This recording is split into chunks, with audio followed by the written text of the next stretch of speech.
Hello, welcome to my channel. Today the video is going to be about aircraft operations in icing conditions.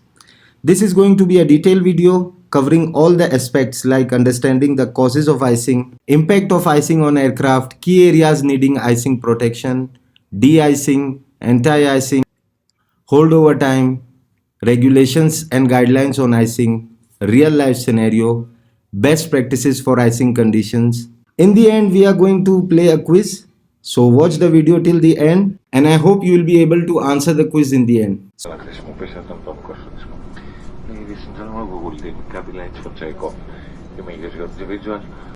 So first thing first, let's start with the causes of icing. Icing is caused by supercooled water droplets in the atmosphere. They remain at liquid form even at below freezing temperatures and they freezes upon contact. And most severe icing conditions are found in 0 degrees Celsius to minus 10 degrees Celsius. Next, the impact of icing. This is very important to understand. As we all know, ice buildup increase drag and decrease lift. But it also causes destructive vibration and hampers the instrument reading. Control surfaces become unbalanced, movable slots are jammed, radio reception is hampered, engine performance is affected. Overall, ice have a direct impact on safety of flight. Not only because the reasons we mentioned, but also when ice chunks break off, they can cause engine failure and structural damage, especially to the aft-mounted engine aircrafts. So far we have learned causes and impact of icing. Now let's move to the next point. What are the key areas that needs icing protection? So protection is crucial for several parts. To maintain aerodynamic, critical surfaces like wing, tail, propellers need to be ice-free. And for optimal engine performance, engine components like inlet, fan blades require protection. And for the accurate reading of airspeed and altitude, we need to be safeguarding pitot-static system from the ice. And there are other parts like radio antennas, windscreen, etc. Turbine engine are especially vulnerable to icing conditions. So how do we protect this area? By de-icing and anti-icing. As the name suggests, de-icing is removal of ice and anti-icing is the process of preventing of ice on the first place. I have seen many people having confusion like de-icing is the only done on the ground before the takeoff, and after the takeoff you need to activate the anti-icing system, which is not completely true. In this video we will understand there are on-air system which falls under the category of de-icing. So don't worry, we are going to explain de-icing in detail. So let's start with de-icing techniques and methods. It involves removal of ice that has already formed on your aircraft. So how it can be done? Well, it can be done by mechanical method, which involves physically removing of ice.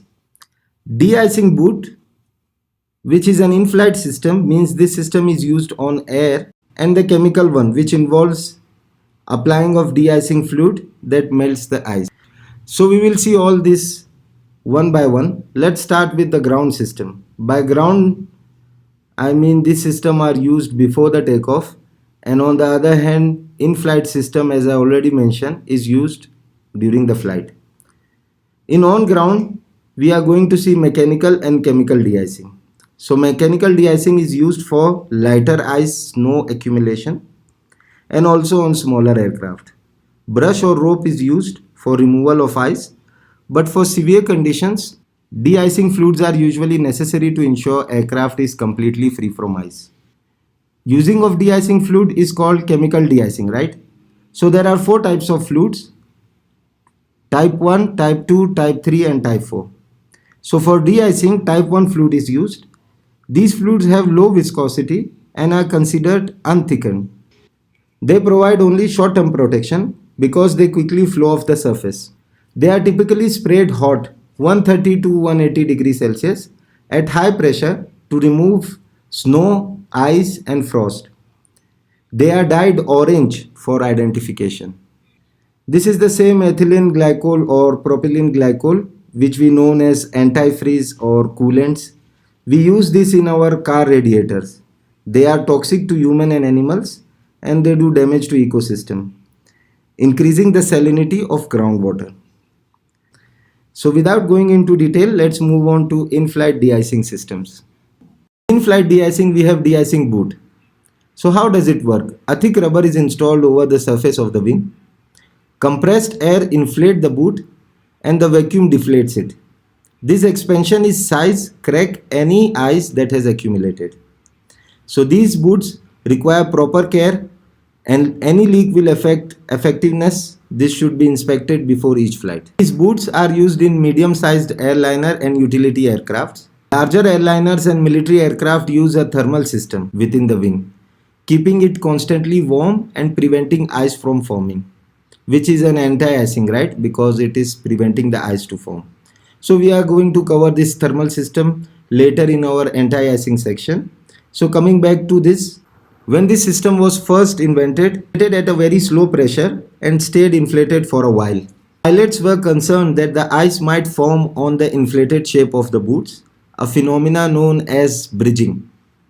Ice bridging was a concern with the older de-icing boot. However, new de-icing boots was improved, but there was myth of ice bridging still there. Because of this myth, FAA regulations and operations manual all said to activate boots after half inch of ice forms on the wings. Because of this practice, there were many accidents due to loss of lift in icing conditions, resulting in a stall.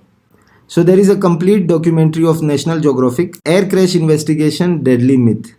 If you are interested, I have shared the video link in the description. You can watch it after completing this video. Let's move to our fifth topic, which is anti-icing. As we already mentioned, anti-icing is a prevention of ice to form on the first place. De-icing, we will discuss the on-ground anti-icing and the in-flight anti-icing separately to avoid confusion. So first thing first, on-ground anti-icing. Pour fluid are normally sprayed on the aircraft. Unlike the Type 1, the purpose of this fluid is to make sure they are sticky enough to stay on the aircraft surface for long period, while still being liquid enough to slide away from the plane and take the melted ice with them. About on-air anti-icing. So here we will discuss three of them: electrical, thermal and chemical. The example of electrical anti-icing system: electrical heaters, which are used to prevent the formation of ice in the wastewater line of transporter type aircraft. This system is also used in heating the windshields also. Next, thermal. Engine bleed air is used to supply the required heat to prevent the ice formation. Last one is the same Type 4 fluid, which is sprayed through a nozzle onto the outside of windshield, which will be falling into the category of chemical de-icing. Don't forget, there are other types of de-icing and anti-icing too, but the video will be too long, so I think I have mentioned enough to understand the concept. So moving to holdover time. After anti-icing on ground, how much time of protection we have from ice? Holdover time is a calculation of that. How much time do we have before the ice forms again? So these are issued each year prior to the northern winter season. This one is for Type 4 fluid only. I am not going to explain in detail. If you want, you can stop the video and have a close look at the table. It is very simple. We have different outside temperature this side, and then we have different weather condition, and then we have water percentage, that how much of water is mixed with the fluid, and we have the results here, how much of holdover time we have to safely fly. And then let's move to regulations. For operating in icing condition, you cannot take off having ice on this system. Actually, you can just stop the video and read all this, or take a screenshot and read later. So next, real life scenario. So actually I plan to give a scenario and ask a question. The video is already too long and I don't think YouTube will recommend this to the viewers. So what you can do, you can just like and subscribe to my channel and break the algorithm like de-icing system break the ice. So I will leave this chapter to you guys. You are free to open a discussion in the comment section. Last but not the least, quiz. You are a pilot of piston engine aircraft with a rotation speed of 60 knots. Aircraft is not certified to flying into known icing. But according to the pilot report, there is about 1,000 feet thick layer of icing that you may encounter. What anti-icing fluid apply to your aircraft? So So if I have 100 right answers in the comment section, I'll feel very happy. So even if you found this question very easy, please answer the right questions in the comment section and don't forget to like and subscribe. See you guys in the next video. Take care.